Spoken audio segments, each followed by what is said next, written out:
Olá pessoal, eu sou a Fernanda Osso e o assunto de hoje é hipoglicemia de repetição e o risco neurológico que isso pode submeter o paciente diabético.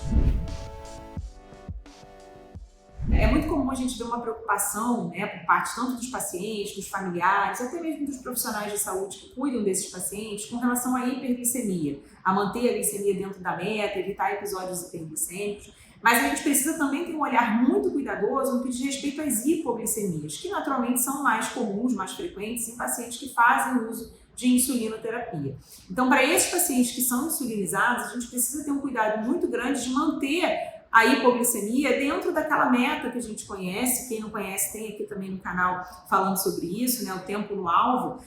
A gente precisa se preocupar com isso porque, além dos riscos envolvidos na hipoglicemia, que são os riscos do paciente de repente desmaiar, ter uma queda da própria altura, bater a cabeça, fazer um trauma cranioencefálico, ou mesmo estar ali fazendo alguma atividade dirigindo, por exemplo, e ter um episódio de hipoglicemia sintomático e acabar sofrendo um acidente. Então, além de tudo isso que a gente já sabe, que são riscos envolvidos, riscos graves, envolvidos com episódios de hipoglicemia, a gente tem uma questão de um risco neurológico realmente, tá? Então, aqueles pacientes que fazem episódios de hipoglicemia recorrente e muitas vezes episódios prolongados, são pacientes que estão em risco maior de apresentarem um quadro de déficit cognitivo, uma alteração cognitiva também de caráter permanente. Nós sabemos que os neurônios eles usam preferencialmente carboidrato como fonte energética, eles até conseguem utilizar lipídios, corpos cetônicos, como um substrato energético alternativo, mas não é a preferência. Então, o cérebro ele lida muito bem com o carboidrato, ele gosta do carboidrato como substrato preferencial energético para ele. Então, no momento que a gente tem um paciente que faz muitos episódios, frequentemente episódios de hipoglicemia, isso está associado à possibilidade de dano neurológico permanente.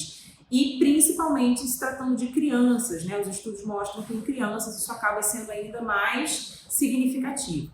Um outro problema, eu costumo conversar com os meus pacientes também, é que quanto mais episódios de hipoglicemia você tem, menos sintomático você tende a ficar. Então, a resposta do organismo ao episódio de hipoglicemia, aqueles sintomas clássicos, de tremor, sudorese, palpitação, aquela sensação de fome, que o paciente apresenta, isso tende a ficar mais atenuado se você for aquela pessoa que toda hora está fazendo hipoglicemia, como se o seu organismo se adaptasse àquilo e não te desse tantos sinais de alerta.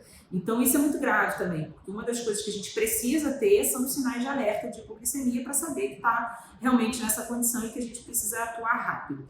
Então a mensagem aqui é para que você fique alerta, tanto a preocupação com a hiperglicemia do seu paciente diabético, mas também dê muito valor a saber como está a frequência de episódios hipoglicêmicos, ok? Para a gente evitar essa possibilidade aí de dano neurológico, que obviamente ninguém quer. Espero que esse vídeo tenha te ajudado. Dá uma passeada no nosso canal. Não esqueça de nos seguir para que a gente continue aí apresentando material que vai enriquecer a tua prática clínica. Até a próxima. Tchau, tchau.